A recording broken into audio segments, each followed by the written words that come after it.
This presentation on the life and works of John Milton is split into two pieces. In the first part, I'm going to give an outline of Milton's life, just an outline, um, and touch briefly on his writings. And then in the second part, I'm going to go into greater detail about some of those works that we will be examining in class. So Milton was born in 1608 in Bread Street, London, not far from St. Paul's Cathedral. So pretty middle class neighborhood. Um, his father was a prosperous scrivener and music composer, published music composer, also named John, and his mother, Sarah. Her maiden name was Jeffrey. That picture on the right, that portrait, that's probably the most iconic portrait of Milton. There are several portraits of Milton throughout his life, but this one by a man named William Faithorn shows Milton around the age of 62, and it was used first as a frontispiece to Milton's History of Britain. But I say it's the most iconic one because there's a sternness about it, a moral severity that I think is consistent with his poetical character at this point in his life. As a boy, he's tutored by a Scottish Presbyterian named Thomas Young. And this is despite the fact that Milton's family is Anglican. His father chooses this man, presumably because of his abilities, but he introduced young Milton to some of the dissenting ideas that Milton would later embrace as an adult. He's educated at St. Paul's School, where he shows a strong aptitude for languages, Greek and Latin, and he befriends another schoolboy named Charles Diodati. And his affection for him is revealed in the several poems addressed to him that were published in Milton's important 1645 collection of poems. One of the sonnets is addressed to Diodati. Two of the elegies are also addressed to him. And the whole collection ends with Damon's epitaph, a Latin pastoral elegy on Diodati's death. And Diodati died in 1638. He drowned at sea while Milton was traveling on the continent. So important relationship there. In 1625, King James I dies and is succeeded by his son Charles. And the same year, Milton is off to Cambridge to study in preparation for a career in the Church of England. There's a portrait of Charles I by Anthony Van Dyck. Van Dyck was a Dutch immigrant painter who was employed by the Caroline court. There was no National Academy of Art in England in the 17th century. That wouldn't happen until the 18th century. So there were very few well-trained English painters. So Dutch artists immigrated to England and established themselves there. There were several others. Lely is another one. But back to Charles there. From the beginning of his reign, Charles quarreled with Parliament over taxation and religion until finally in 1629 he broke with Parliament and dissolved it altogether and ruled as an absolute monarch for the next decade until 1640. And at that point, he is fighting some expensive wars with Scotland over church leadership, called the Bishops' Wars. These are very expensive, and financial distress compelled him to call another meeting of Parliament. This would be known as the Long Parliament, because his disputes with this Parliament would lead to a civil war starting in 1642. He was eventually arrested for treason and his head was chopped off in 1649. And we'll talk more about that momentous event a little later in this presentation. So while Milton is studying at Cambridge, another figure, an appointee of Charles I, named William Laud, his church policies turn Milton away from the Church of England towards nonconformism, towards the religion of Thomas Young. And Laud was Bishop of London in 1628, and he defended the king's policy of personal rule after the king dissolved Parliament in 1629. And for this loyalty, he was repaid with appointment as Archbishop of Canterbury in 1633. He didn't survive the Civil War period either. He was arrested by the Long Parliament in 1640, and he was beheaded in 1645. So we will explore why Milton was opposed to William Laud and his policies a little bit later when we look at some of his prose tracts. His first published poem, an epitaph on the admirable dramatic poet William Shakespeare, was included in the second folio of Shakespeare's works in 1632. The first folio had appeared in 1623. This was an updated folio with some adjusted, some corrected spellings, just a new edition, updated. And Milton's poem appears in the front matter of that book, which is pretty remarkable because Milton really had no reputation at this time, certainly not as a poet. So one reasonably might ask, how is it that someone, a fledgling poet, could get a poem printed in a monument to the greatest poet in the history of England? The most plausible explanation for that is that Milton's father was a theater patron and a published composer. He had professional connections to one or more members of the consortium of booksellers who published the second folio. So probably his father was able to get this, to make this happen for his son. Supported by his father, Milton begins in 1634 an intensive independent study that would last for several years. His masque, Comus, with musical accompaniment by another man named Henry Lawes, is performed at Ludlow Castle. This was King Charles's residence in Wales. Today, the castle is still there. It's this really neat, mossy, overgrown, dilapidated ruin, pretty cool looking.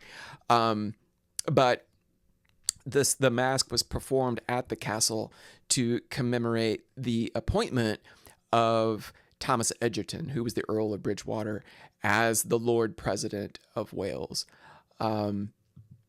There is a portrait of Henry Lawes, who was the court composer to King Charles. So he wrote the music for the performance of Comus. Milton wrote the script, but when it was performed, he also played the part of the attendant spirit. And Egerton's young children, his daughter and sons, played the parts of the lady and her two brothers in the masque. And it was Henry Lawes who published the first edition of Comus in 1637. I don't know how involved Milton was in that, but when you look at the title page for it, Milton's name is not mentioned on the title page. Milton would address a sonnet to Lawes in 1645, but it didn't appear in his collection of poems until the second edition in 1673. We'll come back to this point a little later. In 1638, he writes a poem called Lycidas. This is it was published in 1638, a collection of poems, not all of them by Milton, just one by Milton. And the purpose of this book was to memorialize a fellow student at Cambridge University. His name was Edward King. And the book contained 36 poems, 13 of which were written in English, and Lycidas is one of them. That's a manuscript of Lycidas that you see there on the right. Milton calls it a monody, which is a type of ode, and normally odes are antiphonal. That's an antiphonal genre that is written for a chorus of singers, but a monody is composed for a single voice, and it's usually associated with funerals. It's also a significant example of the pastoral elegy tradition in English. Milton imagines himself and King in the poem as shepherds. There's an abundance of rustic imagery and activity in the poem, frequent classical allusions that would align it with the pastoral tradition.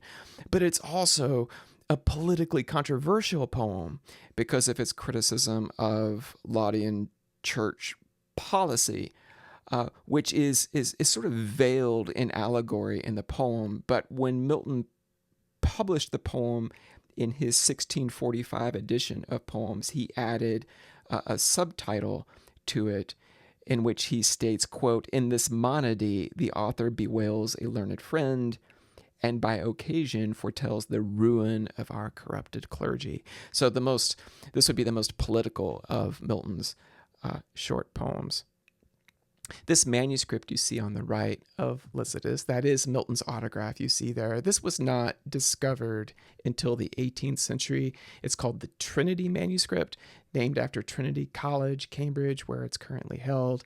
And it contains autograph drafts of many of Milton's shorter poems, and also some poems written in another hand, probably by the amanuenses he was using later in life after he lost his eyesight.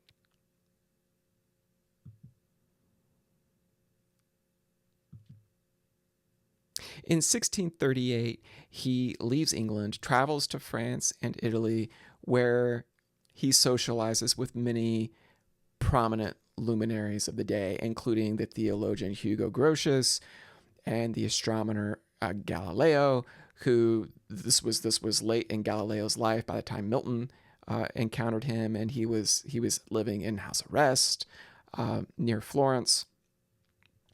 The only mention of this meeting is Milton's account of it in Areopagitica. Galileo's mentioned in some of the poems in Paradise Lost, I think in Book 1, but the only actual record we have of their encounter is in Areopagitica. Like I said, Charles Diodati dies during this trip, and the king invades Scotland. This starts the First Bishops' War, and Milton would later say that this event compelled him to return to England, that important things were happening back home, and he felt like he needed to be there for these events.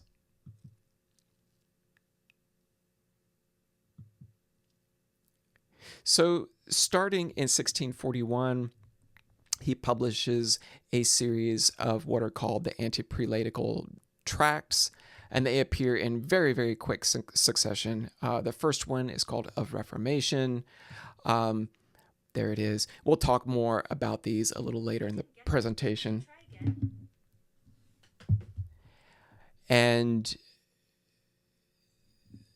the fourth and longest of these is titled The Reason of Church Government. It's published in 1642. There it is. And then the last of them was actually a pair that were published together. An Apology Against a Pamphlet, which was written in response to a another work called A Modest Confutation of a Slanderous and Scurrilous Libel by Joseph Hall, the Bishop of Norwich, which had spread lots of malicious allegations against Milton, that he was hanging out in brothels, that he was living loosely as a student in Cambridge. There it is. And so all of these together represent his anti-prelatical tracts. In 1742, he marries a 17-year-old named Mary Powell. Milton at this point is twice her age, I think. He's in his 30s. And they, not surprisingly, they don't get along. And after a few months, she returns home to her family, and the Civil War begins. And the failure of this marriage would lead Milton to start writing his divorce tracts.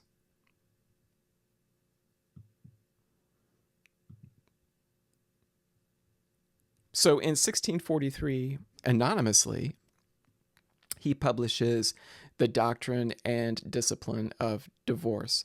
This is the first of 4 divorce tracts. It would be followed by another one called The Judgment of Martin Bucer. This is basically Milton's translation of a 16th century Protestant clergyman named Martin Bucer, who made arguments in favor of divorce. There it is, Judgment of Martin Bucer. And then he published a pair called Tetrachordon and Cholisterion. And these two appeared together in 1645. Tetrachordon is an examination of the scripture, what the scripture says about divorce, specifically in 4 books, hence the title Tetrachordon: Genesis, Deuteronomy, Matthew, and Corinthians. And it was published with Cholisterion, which was Milton's response to a pamphlet that had been written against his doctrine and discipline of divorce. In 1644, he also publishes his most famous prose tract, Areopagitica, and we'll talk more about Areopagitica a little bit later. In 1645, he publishes a volume of his poem. Actually, it's 2 volumes of poems. We will spend a good deal of time later talking about this as well. In 1645, he does reconcile with his wife, Mary Powell, and they would have 4 children together before she died after childbirth in 1652.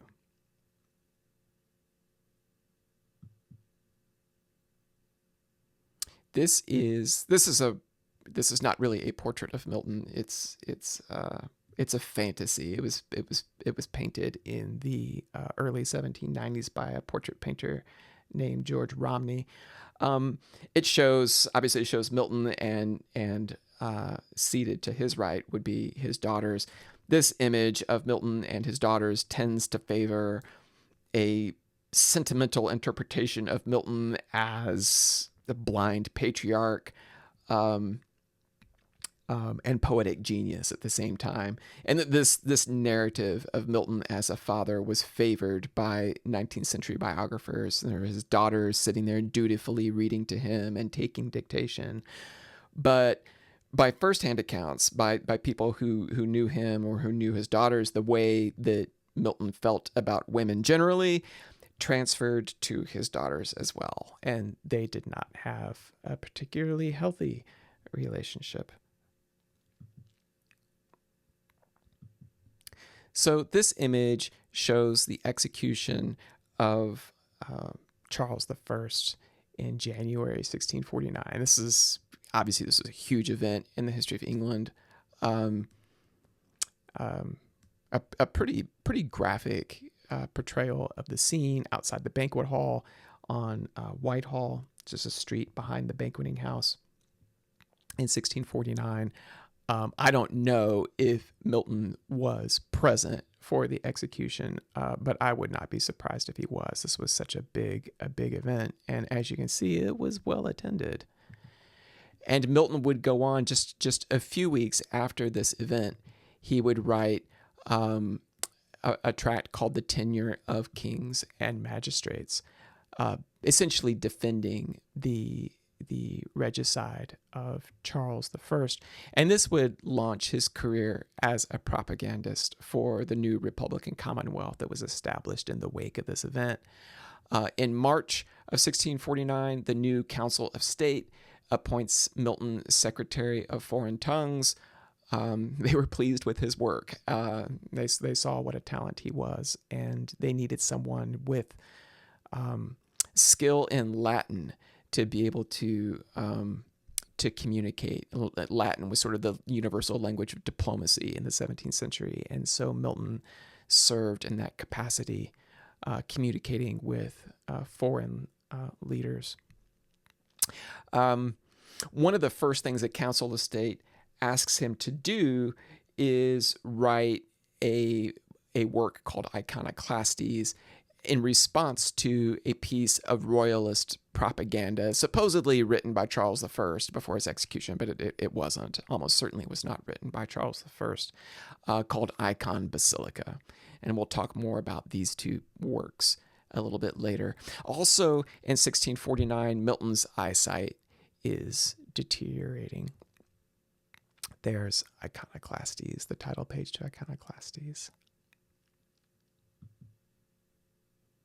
In 1652, his first wife, Mary Powell, dies after giving birth to his daughter, Deborah. And then he also loses his one-year-old son a month later. This is also the year that he loses his eyesight completely. So 1652 is a significantly distressing year for Milton. In 1653, Oliver Cromwell becomes Lord Protector of the Commonwealth, rejecting the title of king, of course. And Cromwell is an important figure throughout the next 6-7 years. I don't know if it's that long, maybe 5 years. I think he dies in 1658. This picture of him is by a man named Robert Walker, and it hangs in the National Portrait Gallery in London. He was a high-ranking commander in the Parliamentarian Army, the New Model Army, during the Wars of the Three Kingdoms, which included the First and Second English Civil War. And he was present at all the important battles. His victories at Marston Moor in 1644, Naseby and Langport in 1645. These were decisive battles against the forces of Charles I. And after the king's execution and establishment of the Commonwealth in 1649, he went on to wage successful campaigns in Ireland and Scotland, and in 1653 became Lord Protector of the Commonwealth. And this was a position that he held until his death in 1658. His son Richard wasn't nearly as skilled either as a politician or a military leader. He begins writing Paradise Lost, perhaps, around this time. This would be the earliest date for Milton working on Paradise Lost, which he initially conceived as a drama, as a play. He also publishes the Second Defense of the English People in Latin. I mentioned the Second Defense and not the First Defense because we're not actually reading the First Defense in this class. The Second Defense is more important, just full of interesting things, and we'll talk about that in a few minutes. In 1656, he marries Catherine Woodcock, his second wife, who gives birth to Milton's fourth daughter in 1657. Both of them die the following winter.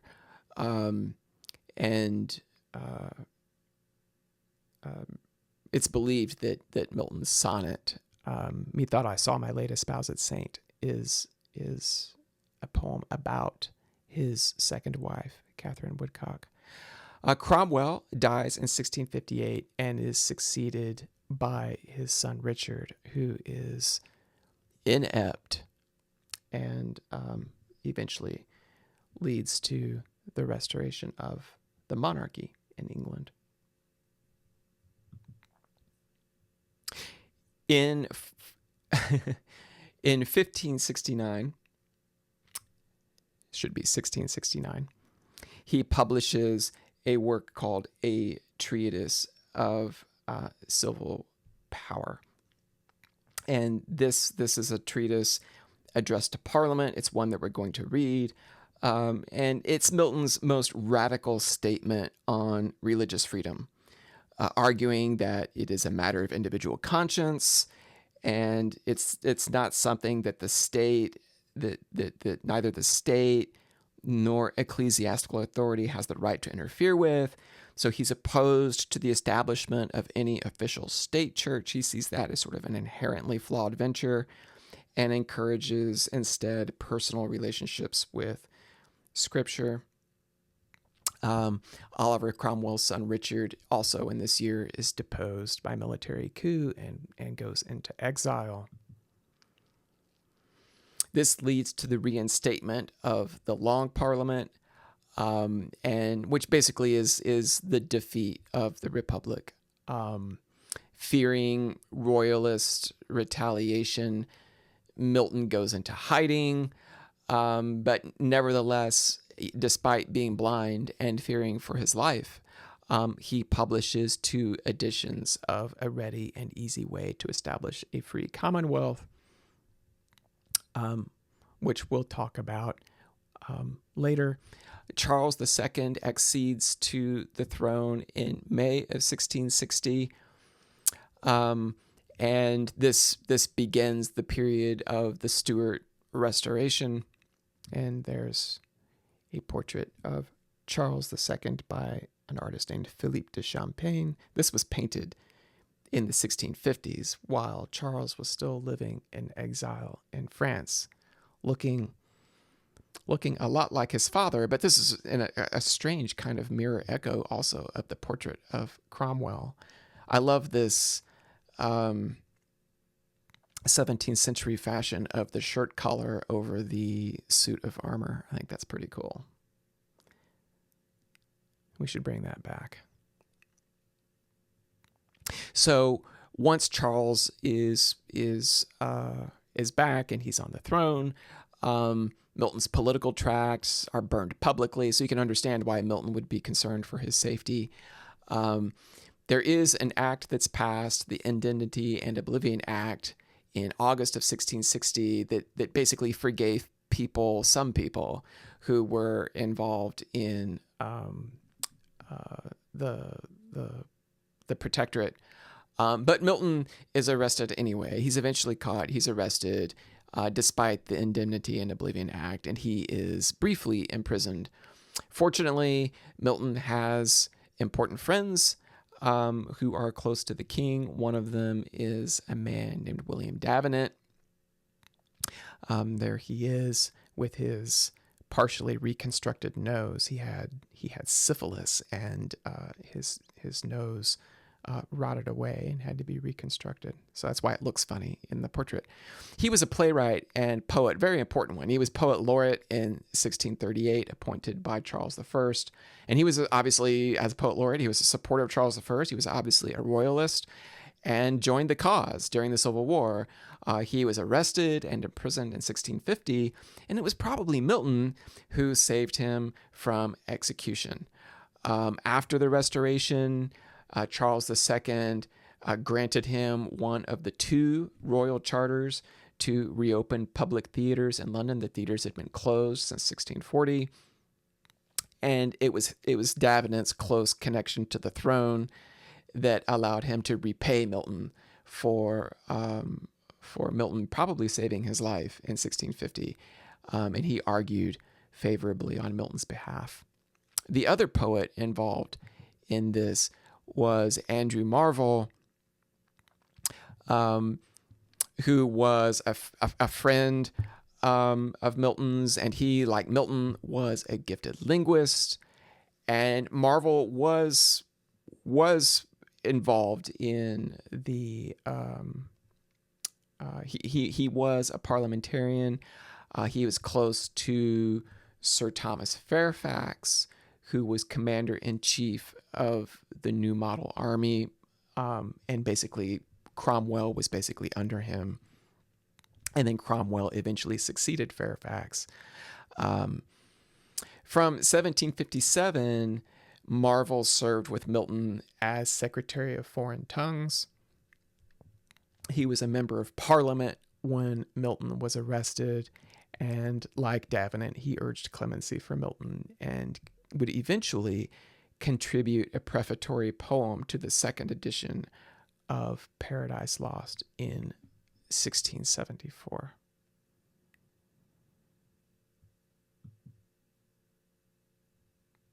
So eventually, they're successful at getting Milton absolved of his involvement in the Revolution. In 1663, Milton marries his third wife, Elizabeth Menzel, and at this point, we know he had to be working steadily on Paradise Lost. By 1665, it is complete. 1666 was a bad year. This was the year of the Great Plague and the Great Fire of London, which you can see in that rendering at the top. That is in the middle of that painting. You can see old St. Paul's Cathedral surrounded by flames. It was completely destroyed, as was Milton's entire childhood neighborhood at that time. And the reason this is significant is because basically these two events, the plague and the fire, really just decimated the publishing industry in London. If the plague didn't kill the printers and booksellers, then the fire burned down their printing presses and their paper warehouses. So very, very difficult to get things published at this time. But in 1667, Samuel Simmons, who was the son of the publisher of Milton's more radical political tracts in the 1650s, he publishes the 10-book version of Paradise Lost, which you can see there.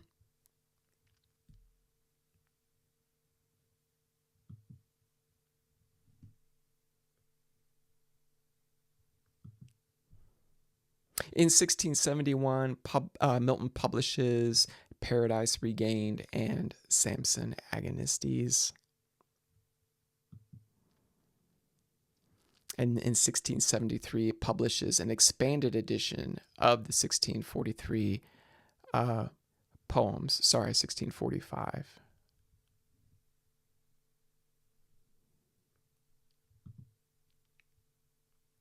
And then in 1674, publishes the second edition of Paradise Lost in 12 books this time. It was 10 books before, 12 books. We'll talk about the shift from the 10-book to 12-book Paradise Lost a little later. And he dies in November, aged 65. And he's buried in the Church of St. Giles without Cripplegate. There it is. There's the title page to the 12-book Paradise Lost. And there is a statue of Milton by a man named Horace Mumford in the church where Milton is buried. A great statue.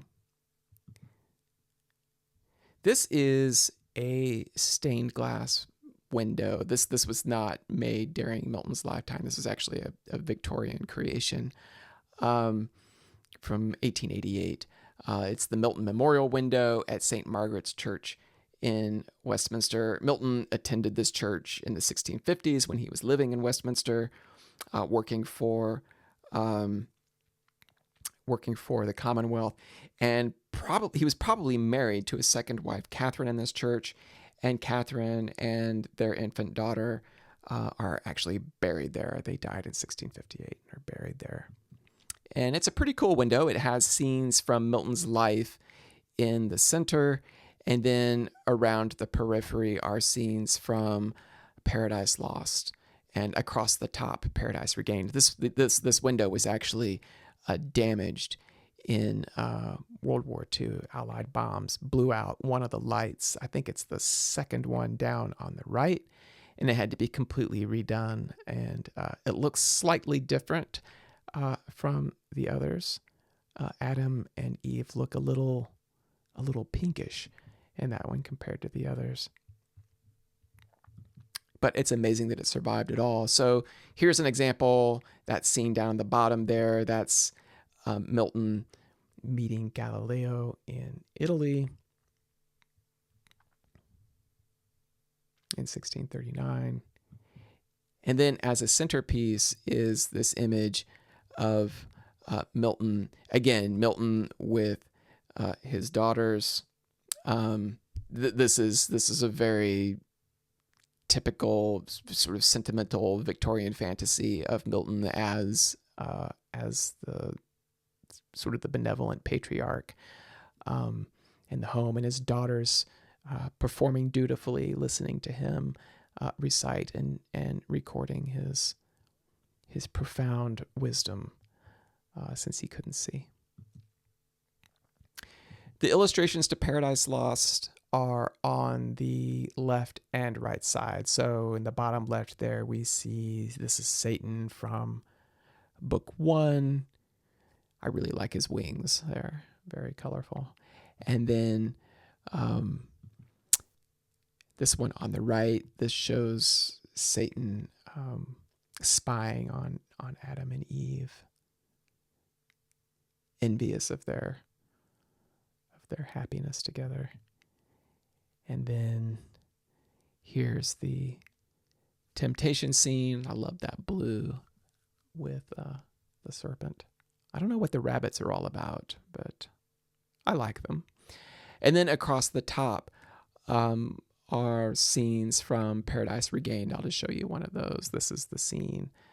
It looks like Satan and Jesus on top of Mount Nefertiti, but it also looks like the sort of the climax of the poem where Satan is asking Jesus to fly, to step off the top of the temple and prove that he can that he's the Son of God. Climactic scene in Paradise Regained. So we're going to start the second part of the presentation now. This is going to focus on the texts more than on Milton's life. And we're going to do this primarily by looking at the title pages of the works that we're going to read in this class. So we'll start with the prose works, and then we'll move into the poetry later. So the first one here, this is the first of the 5 anti-prelatical tracts that he wrote in 1641 and 42. This is the first one of Reformation. And these tracts, you can think about them. They can be grouped into 3 categories. It's helpful to think about them this way, actually. In the second defense of the English people, one of these tracts, looking back on his career as a propagandist, as a polemicist, Milton classes his prose writings into 3 categories that correspond to what he identifies as the 3 varieties of liberty. And I'm quoting him here, the 3 varieties of liberty without which civilized life is scarcely possible. And these 3 liberties are ecclesiastical liberty, in other words, freedom of religion, domestic or personal liberty, liberty when it comes to marriage, education, and freedom of expression, and then civil liberty. So again, it's ecclesiastical, domestic, personal liberty, and civil liberty. And his prose tracts unfold almost in exactly that order. He starts by talking about ecclesiastical liberty, his anti-prelatical tracts identifying all the corruption that he sees in the English church, particularly under the policies of William Laud, the Archbishop of Canterbury. So this is the first one of these that appeared in 1641. And Only the printer's name appears on the title page. It's interesting. It's published anonymously. Milton does not put his name on it. But the longest of them, probably arguably the most important of these tracts, the fourth, is The Reason of Church Government. And as you can see, looking at the title page of this one, that his name is quite prominent. This treatise was written in response to a book called Certain Brief Treatises written by diverse learned men concerning the ancient and modern government of the church. This book was written by apologists for the episcopacy, like James Ussher, who was the Archbishop of Armagh, who presided over the Church of England and Ireland, and had done so.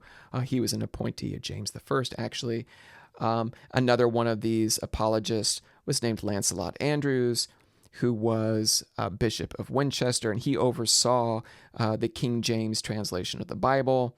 And Milton actually wrote an elegy for him when he died in 1626, and that is elegy number 3 when it appeared in 1645. So the Reason of Church Government was written in response to a series of tracts written to defend the episcopacy.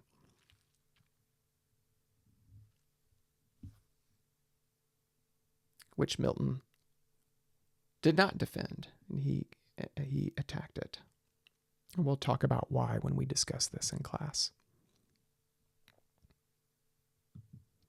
So here's the doctrine and discipline of divorce. This is the first of 4 divorce tracts written from 1643 to 45. What we're looking at here is the second edition, revised and much augmented, that appeared in 1644. This is the version that we're going to read in class, but I'm going to show you the title page for the first edition in just a moment. In August of 1644, a man named Herbert Palmer, who was a clergyman, he was a member of a group called the Westminster Assembly. This was a group of divines and politicians instituted by Parliament, charged with restructuring the English church. He came out, he was incensed by this document, and before Parliament, he said that it was a wicked book, deserving to be burnt. So very, very controversial. Divorce was allowed in England. After all, divorce was the issue that led King Henry VIII to break away from the Catholic Church in the first place. But divorce was rarely granted. It required an act of Parliament, and only on limited grounds. And what Milton was arguing for here was divorce on the grounds of what we today would call irreconcilable differences. There are 2 parts to this book, two books. The first one is, I would say, it's the easier one to read. It deals with the moral reasons for divorce. And then the second one gets into readings of interpretations of Scripture that, in Milton's view, support divorce, and he leans heavily on other the work of other respected theologians like Martin Bucer and Hugo Grotius, whose commentary on the Book of Matthew also supported divorce. Here he says, under the title, Restored to the Good of Both Sexes from the Bondage of Canon Law and Other Mistakes to the True Meaning of Scripture and the Law and Gospel Compared.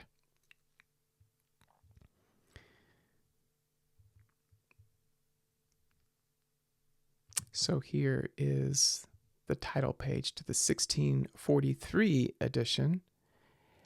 And the reason I'm showing this to you is I think there are some interesting differences between the first edition on the right and the second edition we're reading on the left. The first is, on the right, there is a printer named at the bottom, and an address for the printer, printed by TP and MS in Goldsmiths Alley. But if you look at the second edition, there is no printer identified. I think that's significant. That indicates to me that that this that the printers did not want to risk their reputation or perhaps prosecution by printing this document or having their names identified on the title page, as was required by the Licensing Act, Parliament.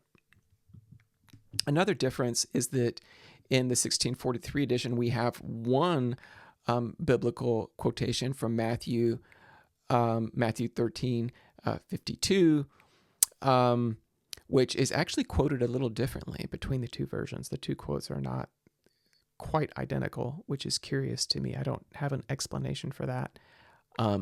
New and old in the second edition is old and new in the first edition. So I'm not sure what the explanation for that is.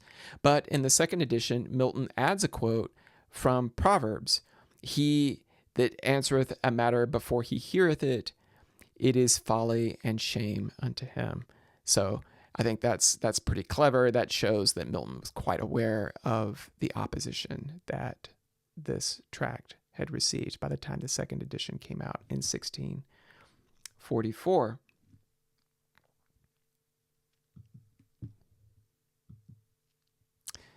So here is Areopagitica, which came out at the same time that all this controversy was brewing around the divorce tracts.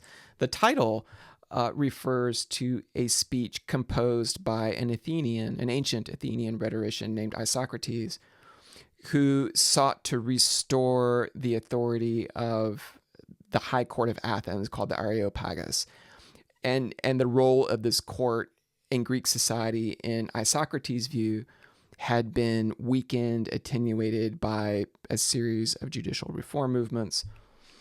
Milton, in this document, by the way, he doesn't hide who wrote it here. I think that's really funny. His name is so prominent on the title page of this speech. He believes really strongly, at times militantly, in a free, unregulated press. He had this innate distrust of institutional bureaucracy, but that shouldn't be taken to mean that he does not recognize the threat posed by published material. Certainly he did. I think it's possible to overstate Milton's defense of free expression. What he opposes is magisterial or ecclesiastical oversight of the press. He favors instead something like the court of public opinion. So let individual readers and individual reading communities decide which publications prevail and which ones should be suppressed. Some other interesting features of this is that it's addressed to the Parliament of England. During the Jacobean and Caroline periods before this, press censorship had been a royal prerogative. The king and the king's privy council exercised their right to suppress information in a court called an institution called the Court of Star Chamber. This was a secretive, sort of closed door, behind the scenes court, and Parliament abolished it in 1641, right at the start of the First English Civil War. But realizing that there was no way to regulate the press anymore, and very much concerned about the proliferation of print matter, particularly by Parliament's political opponents, in 1643, Parliament passed a licensing order that basically created a new organ of press censorship. And that's what Milton is opposed to, and that's why he addressed Areopagitica to the Parliament of England. Curiously, again, no printer identified on the title page. It's interesting. And another curious detail is that he includes this quote from Euripides, the playwright, the Greek tragedian Euripides, and he quotes it in both Greek and in English. So he wanted this to be read not just by the learned but he wanted to on the title page, he wanted to make sure that the epigraph could be read in the vernacular as well. Not everybody knew Greek in the 17th century. Very few people could read or write it well, actually. So here is the tenure of kings and magistrates right after, within weeks of King Charles's execution. This comes out, and his argument is that it is lawful and has been held so through all ages for any who have the power to call to account a tyrant or wicked king, and after due conviction to depose and put him to death, if the ordinary magistrate have neglected or denied to do it. Opponents of this document called it a defense of regicide, and Milton made it very clear that he's not opposed to kings; he is opposed to tyrants. He says, no, this is a defense of tyrannicide, not regicide. But it's just as much an attack on the Presbyterians, who were in the Long Parliament, members of the Long Parliament, who had initially supported the revolution, but later favored a settlement, which Milton calls pejoratively the Riddling Covenant with the king, and they were opposed to the execution of Charles I. There were 143 of them in Parliament, and in 1648 they were forcibly removed by the military, led by a man named Pride. I can't remember his first name. Pride. It's called Pride's Purge, and this led to a much smaller parliament called the Rump Parliament. So we'll want to spend some time talking about Milton's objection to these riddling covenanters, he called them. So this is the title page for Icon Basilica. This was, I mentioned this earlier, this was a defense of King Charles I, essentially turning him into a kind of religious martyr that's indicated by quoting from scripture on the title page. I think it's kind of ironic that they don't quote very much of it, just a couple of words. There's the full passage there. I think more than conqueror appears in verse 37. Yeah. Nay, in all these things we are more than conquerors through him that loved us. And basically what this is doing is turning Charles I into a religious martyr. And what this book did was what it purported to be was the record of Charles's reflections, his prayers and meditations during his confinement and in the days leading up to his execution. This is probably all a fiction.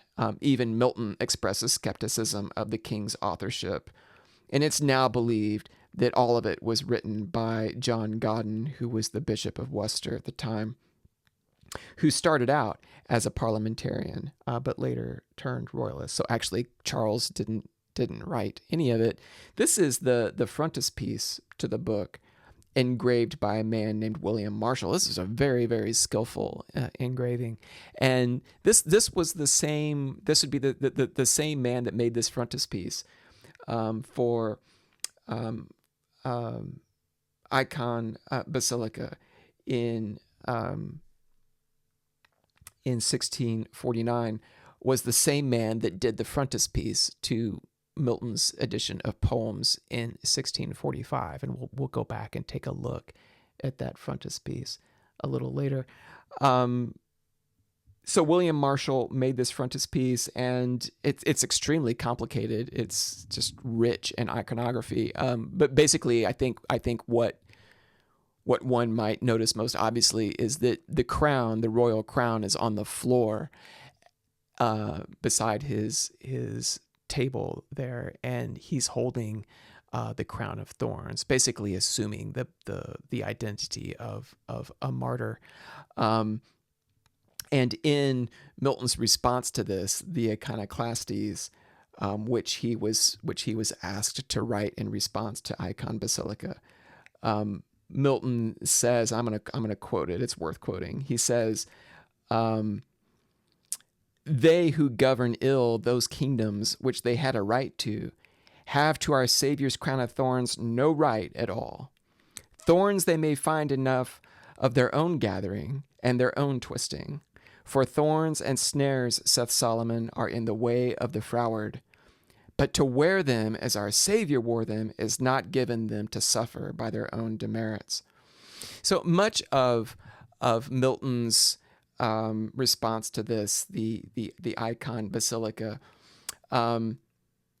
consists, or the Iconoclastes consists of a series of quotations from Icon Basilica, which is printed in italics in the text. That's important, so that when you're reading italicized text, you're actually reading quotations from Icon Basilica, followed by Milton's rejoinders to those passages.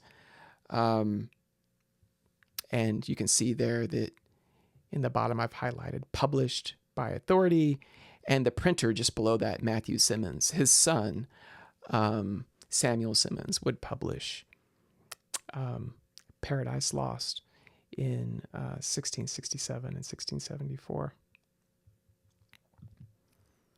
Some other interesting features of the title page of Iconoclastes: just like Icon Basilica on the left, Milton has his own biblical quotes there from Proverbs and a classical source as well, which basically defend the right of the people to depose a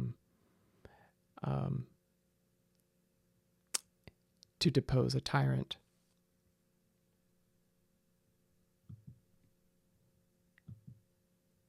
This is the title page to the second defense of the English people. We're going to talk about this. This is the culmination of a series of back and forth between Milton and his political opponents on the continent. What you see on the left is the title page to the royal defense on the behalf of Charles I, which was written shortly after the I think it was printed in 1651. 1651. It was written by this man that you see on the right. His name is Claude Saumaise. His Latin cognomen was Claudius Salmasius. He was Milton's senior by 20 years, and a very, very widely respected Protestant theologian and antiquarian scholar by the time he wrote the Royal Defense in 1651. It's believed that he wrote this with direct financial support of Charles II, who was living in exile at the time. At the bottom of the title page, it says, "at the royal expense," and Charles I is actually identified as the legitimate successor to his father on the throne, even though Charles II was at this time living in exile in France. So in response to the royal defense on the behalf of Charles I, Milton published the first defense of the English people, and he identifies Salmasius and the royal defense right on the title page of the first defense. We're actually not going to read this one in class, but in response to Milton's first defense, there was another work written against it called The Cry of the Royal Blood to Heaven against the English Parricides. This answered Milton's first defense, and it did so in part by attacking him personally. It was written by a French-born Anglican clergyman named Peter de Moulin, but Milton mistakenly believed that the author was this Frenchman named Alexander More, who was a friend of Saumaise. And it turned out that Moore's role was actually quite small. He edited the text and wrote the preface for it, but he didn't do the whole thing. It was actually written by this other man, de Moulin. So it's kind of ironic. Milton spends a lot of time attacking Alexander More in the second defense when poor Alexander really didn't have as much to do with it as Milton presumes. What's fascinating about the second defense, and by the way, there's the mention of the cry of the royal blood to heaven right on the title page of the second defense. And it's really an incredible document. It's one of my favorite. It probably is my favorite of the prose tracts, because we see Milton engaged in a lot of self-fashioning, talking about himself, defending himself from his enemies. There's a really fascinating little autobiography tucked in here where he talks about, part of defending himself from the scurrilous things being said about him. He wants to get his biography straight. So he gives an autobiography from his childhood up to the time of his service in the Council of State. And it includes a lengthy reflection on the loss of his eyesight, because he was completely blind by the time this was published in 1654. And it also includes a really propagandistic biography of Oliver Cromwell, to show to all peoples and all ages, Milton writes in there, how supremely excellent Cromwell is, how worthy of all praise.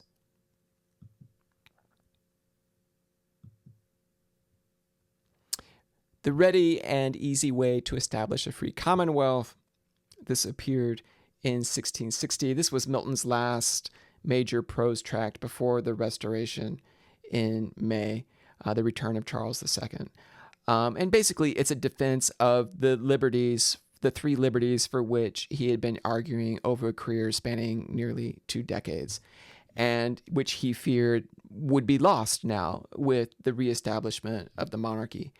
At the time of publication, Richard Cromwell was in exile, and the Commonwealth at this point was in the hands of a very disorganized, factious, and ineffective parliament.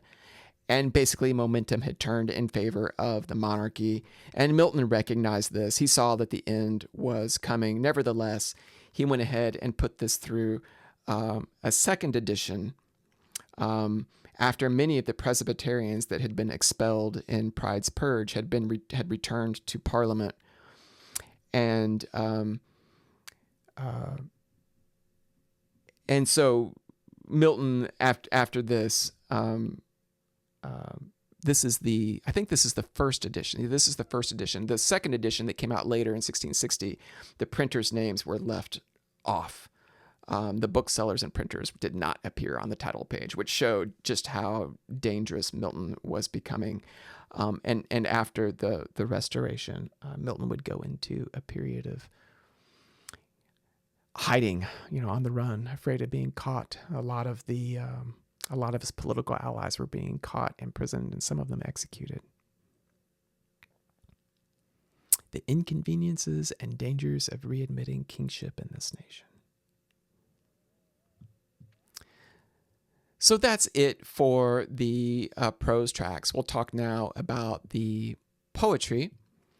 Here is the 1645 edition of the poems of Mr. John Milton.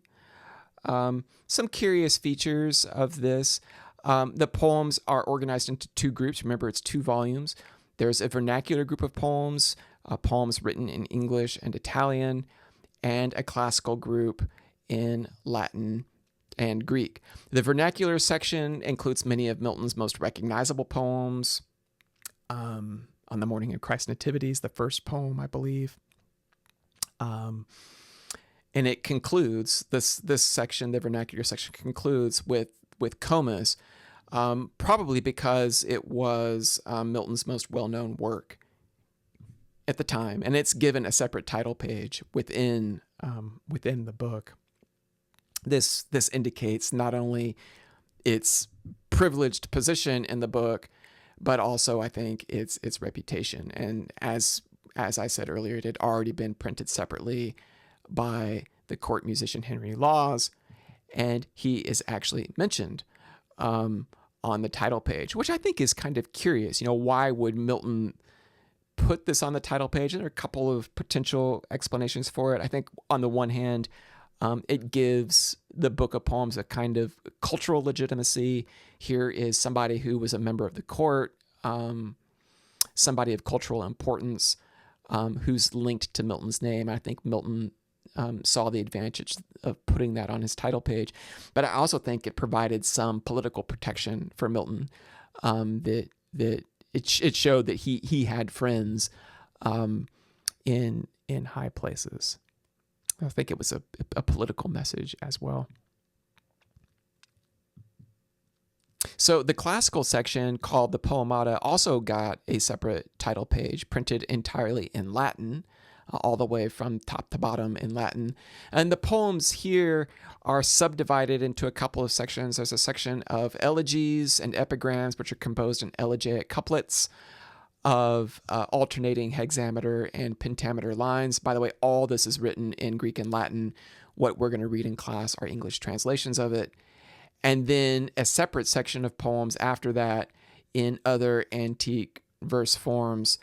And then the whole book, the whole second volume, the Poemata, concludes with Damon's epitaph, which again is Milton's pastoral lament for his friend Charles Diodati. And I think that Milton makes that the last poem in the collection, shows the affection and respect he had for that childhood friend of his. There's also an epigraph from Virgil's Eclogues. I think that, again, epigraphs like these are give a poet, particularly a fledgling poet as Milton was in 1645, a kind of cultural legitimacy and respectability. And it's also linking him with a highly respected classical tradition, which was important to Milton. Most of his major works are based on classical models and precedents. So mentioning Virgil's Eclogues here is significant.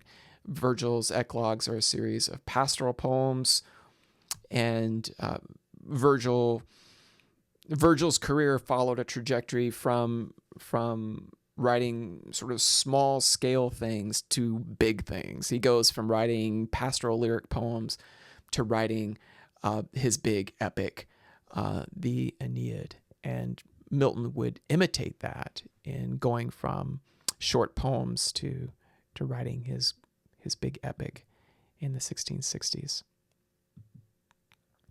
Humphrey Moseley was the publisher, and he's worth mentioning here. He was a prominent London bookseller at the time, really important as a publisher of Jacobean and Caroline poetry and drama. Unlike Milton, he was a royalist, but apparently he wasn't going to let politics interfere with an opportunity to make a profit publishing Milton's poetry, because Milton, by this point, clearly was not a royalist. Another printer by the name of Matthew Symonds was publishing Milton's radical tracts by this point in time, by 1645. And Moseley amassed an enormous collection of play manuscripts, including some lost plays of Shakespeare, supposedly. And most of these plays wound up being destroyed in the 18th century due to the recklessness of a collector named John Warburton, who left the papers unattended, and they eventually got burned up. So if true, the legend is that there's a list of plays that were destroyed, and some of them were supposedly plays written by Shakespeare that we will never know. Interesting bit of trivia there. So here is the frontispiece for the 1645 edition of poems, and that's worth looking at. It's really interesting. It was executed by the engraver William Marshall, as I said earlier, who had provided illustrations not just for Icon Basilica, but for several attacks on Milton and his Puritan allies. And a few years later, as I said, he would do the frontispiece for Icon Basilica. Marshall here seems to have used his commission as an opportunity to further insult Milton. Milton did not like this portrait for obvious reasons. I think, I don't know, he looks dopey here to me. So he appears certainly much older than he was in 1645. And at some point in the production process, Milton ordered the Greek caption that you see at the bottom, which the engraver, William Marshall, either could not read himself. You'll see why that's probably the case in a minute. Or Milton had something removed from the plate and hired a separate engraver to put it in there. But what it says is, you would say perhaps that this picture was drawn by an ignorant hand when you looked at the form that nature made, as if you looked at the real Milton. Since you do not recognize the man portrayed, my friends, laugh at this rotten picture of a rotten artist. So an insult to the engraver right on the frontispiece, which I think is pretty funny. In the 4 quadrants of the image, you see 4 of the 9 muses. Melpomene in the top left, the muse of tragic poetry. Erato, the top right, the muse of lyric poetry. And the bottom right, Clio, the muse of history. And I'll just blow up the one on the bottom left, which is Urania, the muse of astronomy. But Urania is the muse of Christian epic poetry. She's the muse that is summoned by Milton in the poems that appear in Paradise Lost. Sort of another curious feature of the image is right behind Milton's head, there are these country people. Looks like somebody playing the pipes under a tree and some country people dancing there. Not quite sure what Milton would have thought about that, but it certainly is in line with the pastoral nature of a lot of the poems in the collection and with the Virgilian connection on the title page. So let's talk now about the 1673, a year before. Milton died in 1674. A year before that, he brought out a second edition of the poems, and it's a much more personal edition. He added a large number of new pieces. Most of them are in English, including On the Death of a Fair Infant, which he'd actually written back in his Cambridge days in the 1620s. So a lot of very personal poems that didn't make it into the 1645 edition, he decided to put in the 1673 edition, including some of his best-known sonnets. Again, they're more personal than the more conventional sonnets included in the earlier edition. Some of them were still suppressed. There were sonnets that he dedicated to revolutionary figures, Thomas Fairfax, Cromwell, Henry Vane, who was executed. These would be suppressed until the 1690s. They would not appear in Milton's lifetime. Too controversial.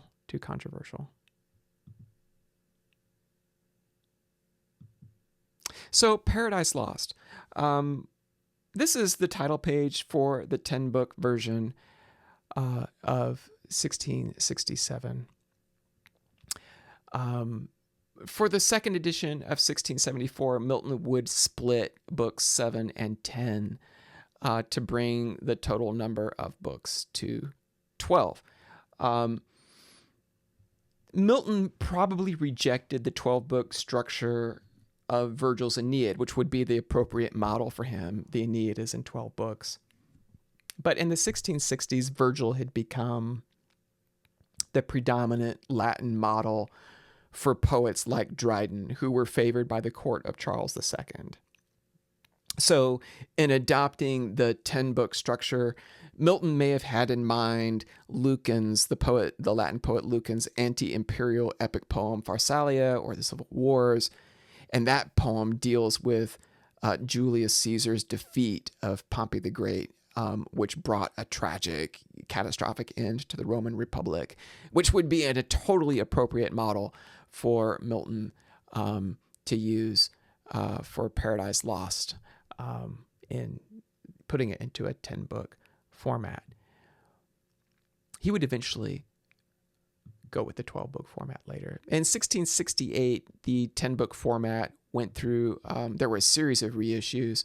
I think the fourth reissue, I could be wrong about that, but the fourth reissue included a note on the and note explaining the blank verse, which is interesting. Like the printer and Milton agreed that there needs to be a defense of the choice to use blank verse, which was not popular in the late 17th century. So this decision, Milton believed it was the measure that was suitable for serious subject matter. But I think more importantly, he wanted to distinguish himself from court poets like Dryden, who had embraced the fashion of rhyming couplets, and that fashion would carry over into the 18th century. Alexander Pope, most of his major poems, I can't think of one that's not written in heroic couplets.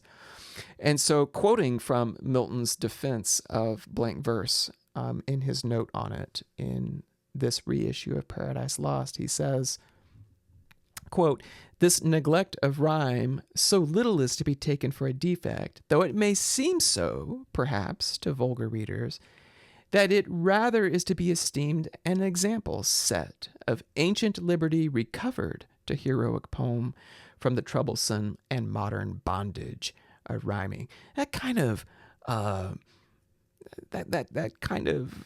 there are echoes of Milton's political rhetoric in here, using words like liberty and the bondage of rhyming. Interesting. So even his choice of verse form was a kind of political calculation, or at least he used it to justify it.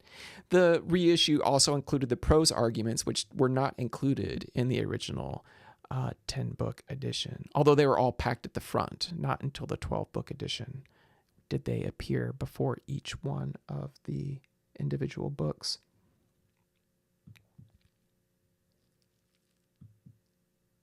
So here is the second edition that appeared in 1674, the same year of Milton's death. As you can see, now it is in 12 books. Now it is following the Virgilian model. And interestingly, Symonds, who was Matthew Symonds' son, this is Samuel Symonds, did not put his name down as the printer on the 10-book edition, even though he was, perhaps because Milton's reputation was still kind of iffy in the 1660s. But by the time it appeared in 1674, Symonds felt pretty confident that it was not going to do anything but help his reputation. And so he put it on the title page for the 12-book 1674 edition. So Paradise Regained belongs to the very end, just the last few years of Milton's life. It's in 4 books. Again, this is a Virgilian model. The Georgics, Virgil's Georgics, which is a kind of a pastoral mini epic about farming, is in 4 books. So Milton is fairly comfortable now working in the Virgilian model again. And then along with Paradise Regained, he included the separate piece, Samson Agonistes. Supposedly, the story is that one of Milton's friends, a man named Thomas Elwood, read Paradise Lost right before it went to press in 1667, and saw it as sort of an advanced manuscript of it, if not a fair copy that would have been sent to the printer. And he urged Milton to write a sequel on the topic of mankind's redemption and Satan's final defeat. And supposedly Milton thanked him for this suggestion. There's the title page for Samson Agonistes. That was included. These 2 pieces were published together in the same book, but Samson Agonistes got a separate title page. So whereas Paradise Regained draws its subject matter from the New Testament and it's Latinate in form, again, the model would be Virgil's Georgics, Samson Agonistes follows the pattern of ancient Greek tragedy. So from Latin to Greek, to retell an Old Testament story. And Milton signals this on the title page by quoting Aristotle's remarks, Aristotle being obviously Greek, on tragedy in Aristotle's treatise Poetics.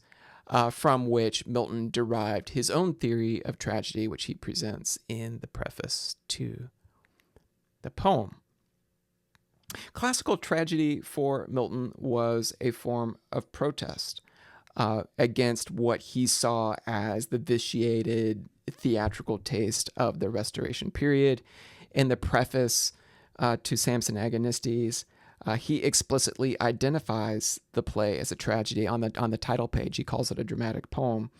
And then he sets out to vindicate, and I'm quoting him here, to vindicate from the small esteem, or rather infamy, which in the account of many tragedy undergoes at this day. So tragedy was not a popular genre during the Restoration.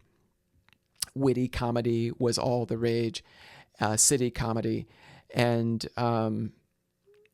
Milton clearly is not working in that genre. The term dramatic poem on the title page there suggests that Milton never intended for the play to be staged.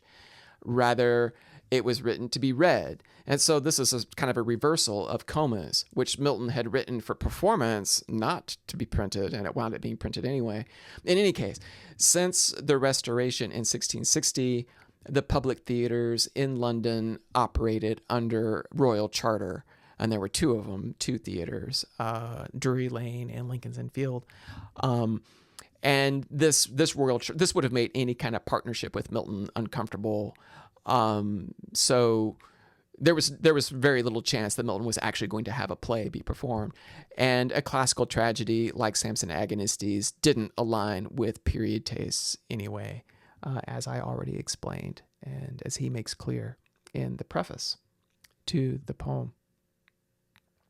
So finally, I'm going to talk a little bit about the illustrations for Paradise Lost. We're going to use these in class this semester. That's a detail of a Blake design there.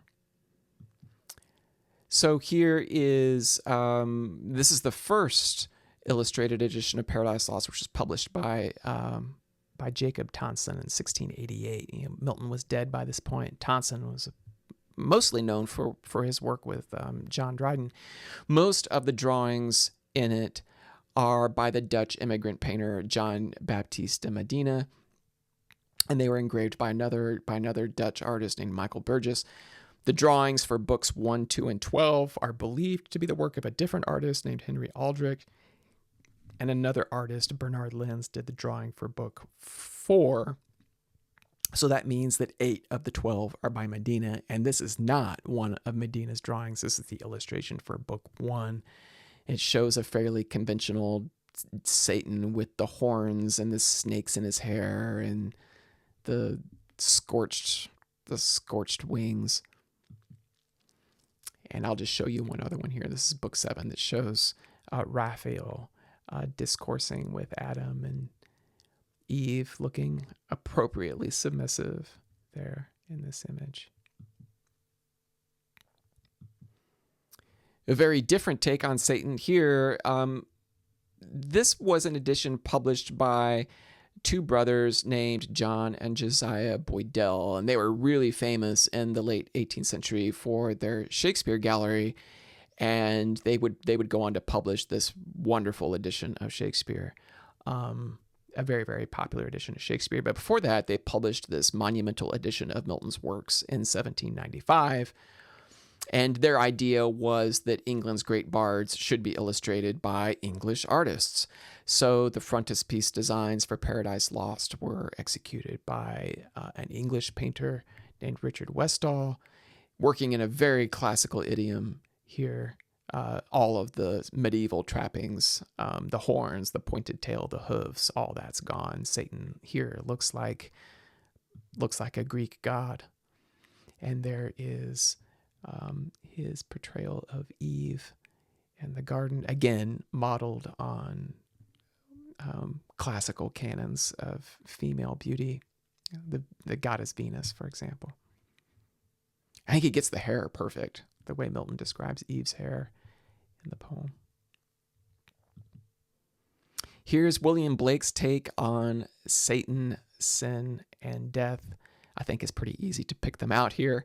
So many poets of the 18th and 19th centuries felt indebted to Milton William Blake was particularly susceptible to his influence. He would write a long poem, a prophetic book called Milton, where Milton comes down from heaven, and it's too complicated to explain here. But he completed 2 sets of illustrations of Paradise Lost for 2 different patrons, Joseph Thomas and Thomas Butts, and we're looking at the Butts set here. He started a 3rd one for another patron named Linnell that he never finished it. But the Butts set is the one that I chose to show here, and it was completed in 1808. And there's another image that shows Satan looking at Adam and Eve in the garden, envious of their love, which he cannot feel. This is Satan in the scene where he's the toad whispering in Eve's ear while she sleeps, and Zephon and Ethereal come down. Ethereal touches the toad with his spear, and Satan explodes into his true form. John Martin did this, and he was a highly regarded English landscape painter, really known at the time for his treatment of Old Testament subjects and his use of the mezzotint process, which you can see on display here, to create really dramatic lighting effects. This is actually an engraving, but he uses something called a rocker to create little divots in the metal that can create these extraordinary lighting effects. His illustrations for Paradise Lost were published by a man named Septimus Prout in the 1820s. And here's another one that shows the expulsion, and you can really see his landscape abilities on display here. Most of his illustrations are in the horizontal format, which is that's the ideal landscape format, but there are, I think, a handful of vertical compositions, but most of them are landscape like this. And finally, we have the Doré illustrations, the French printmaker. Gustave Doré was the most commercially successful illustrator of the mid-19th century. The English publisher, Cassell and Company, they commissioned him to illustrate Paradise Lost in 1866. He had just done a series of Bible illustrations, which were enormously popular. The newly invented electrotype process made possible the manufacture of multiple printing plates. So it was like one master plate, and they could make copies of the plates. So you could have multiple plates doing rapid production, large print runs. And Doré's Paradise Lost went through numerous editions throughout the 19th century and well into the 20th century. They are not hard to find, although their quality deteriorates over time. This is a very typical 19th century Satan. The bat wings, and I really like that Doré puts Satan in Roman drag. Roman drag. This kind of imperial armor. And there's another scene. I really like this composition. A lot of Doré's prints I find kind of busy and fussy, but I like these two. This one on the right shows Adam, distraught, waking up after a night of naughtiness with Eve. And that concludes this presentation on the life of John Milton and his works.